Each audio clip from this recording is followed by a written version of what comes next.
큰 수익을 얻기 위해서 한 방을 노렸는데 거기에서 팍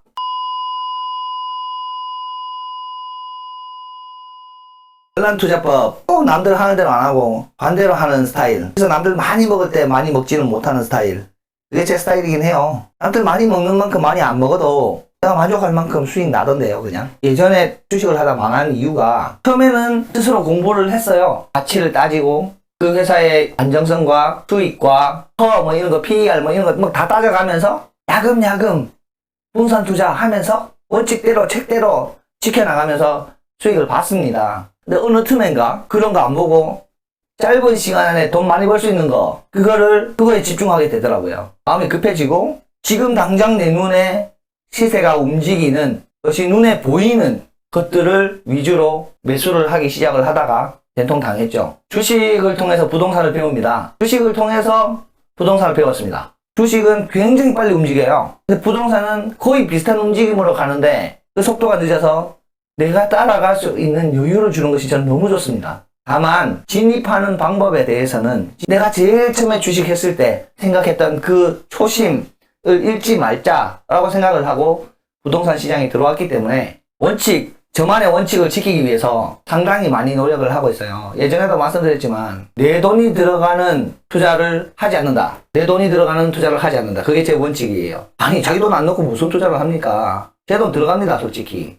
그런데 누가 봐도 수익이 나는 물건, 아니 이미 수익이 나 있는 물건, 사는 순간 수익이 확정되는 물건에는 제 돈 넣습니다. 그런데 이거 상승할 거야, 상승하면 시세 차익이 나올 거야 라고 하는 그 시장에 제 돈 넣지 않습니다. 절대로. 저는 짧고 파급력이 큰 투자자가 되고 싶지는 않아요. 저는 시장과 상호작용을 하면서 실수요자 위주의 시장이 움직여지는 시장에서 비중을 많이 싣고 장기적으로 보면서 꾸준하게 할 수 있는 투자, 그 매매 기법이 설령 단타라 할지라도 또는 2년 한 바퀴 갭 투자라 할지라도 이 부분을 계속 이어가면서 장기적으로 계속 해낼 수 있는 투자를 계속해서 해가고 싶어요. 전업투자자이기 때문이죠. 직장에서 일을 하는데 올해 인센티브가 1000%가 나왔어요. 월급의 10배 또는 연봉의 10배가 나왔다고 쳐요. 근데 그게 명퇴, 조기퇴직에 대한 위로금이었다 라고 이야기하면 마냥 기쁠 수 있을까? 라는 생각이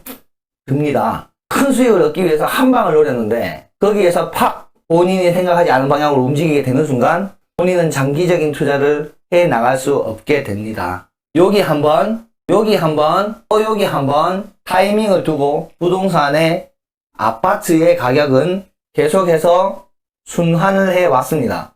이번 기회가 아니더라도 다음 기회를 노리면 됩니다. 그러나 다음 기회가 없어지면 안 돼요. 절대로. 그래서 저는 더더욱 안정적이고자 하고 보수적이고자 하고 그 안에서 작은 수익을 노리고자 합니다. 전업투자를 통해서 만족하고 있고 전업투자한테 딱 맞는 기법이다 라고 저는 판단을 하고 있어서 앞으로도 특별한 변화가 없다면 지금의 원칙과 전략은 조금 계속해서 바뀌는데 원칙은 유지하고자 그렇게 합니다. 그래서 각자의 원칙과 전략에 따라서 접근 방법은 다 틀리겠지만 시장을 바라보고 시장에 대하는 자세는 그게 결국 전략이겠죠. 그 전략은 분명히 있어야 하고 본인한테 맞아야 한다 라고 판단을 하기 때문에 계속해서 구축해 나가시기를 항상 바라고 있고 항상 강조하고 있는 부분이죠.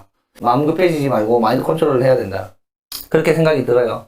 지역을 컴팩트하게 줄여놔라라고 말씀을 드리고 싶어요. 그래서 한 개만 보세요. 한 지역만 보세요. 그건 아닌데 지역을 한 3, 4개, 한 5개까지, 한 5개 정도까지만 생각을 해놓고 얘 아니면 얘 아니면 얘 아니면 얘 아니면 쉰다. 그렇게 생각하시는 게 맞는 것 같아요. 저는 개인적으로.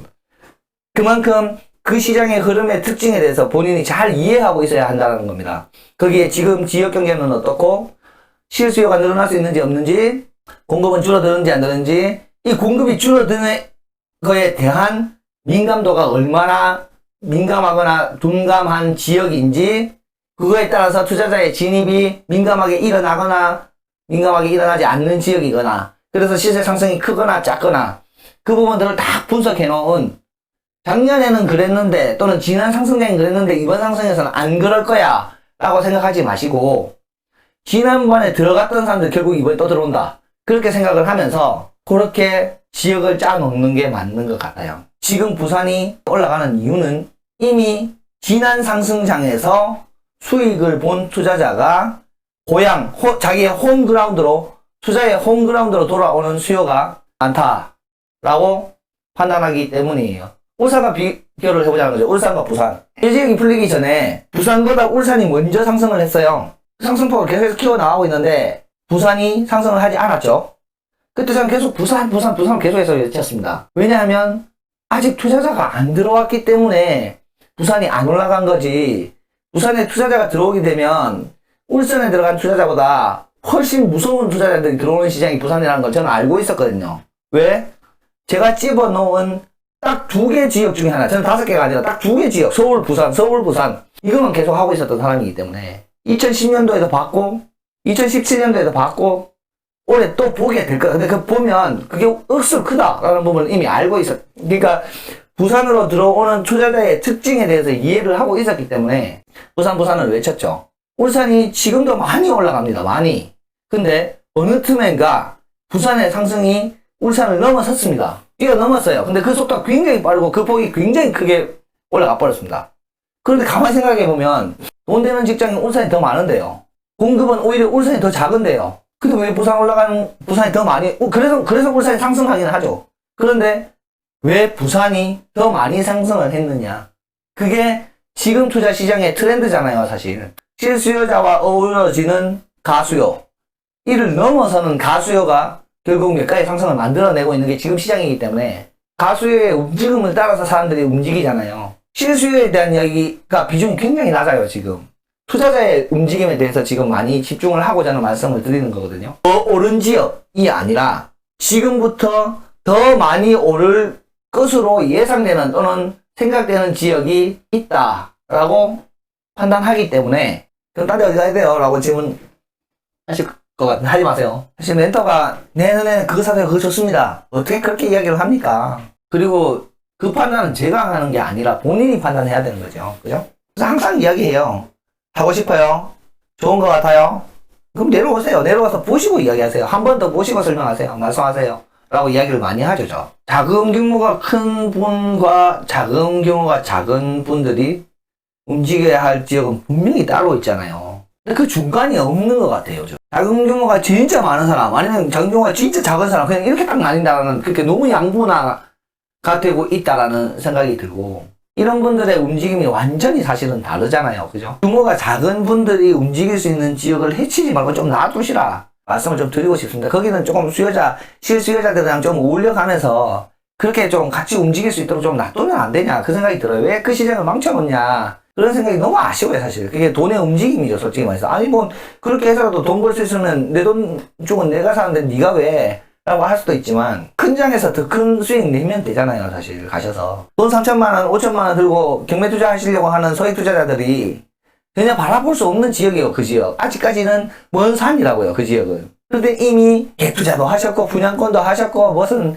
일반 매매도 하셨고, 경매도 하시면서 여러 번 경험을 하시고 돈을 많이 버신 분들에게는 소액 갭일 수도 있죠. 같은 3억 갭인데, 또는 2억 갭인데, 그래서 소액 투자자가 바라보지는 못하는 지역인데, 과거에 엄청 올랐다가, 지금 주춤 해가지고, 다른 지역보다 저평가가 되어 있는 지역.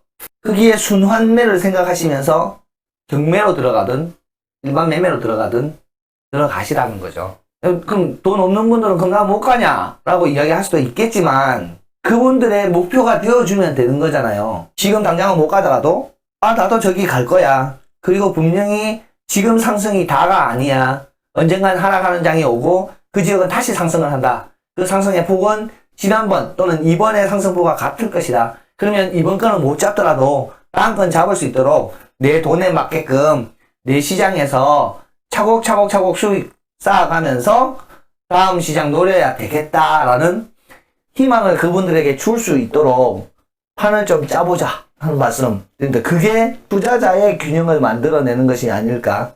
실수요자의 사다리는 걷어차더라도 소액 투자자의 사다리를 우리가 걷어차지는 맙시다 라고 저는 말씀드리고 싶습니다.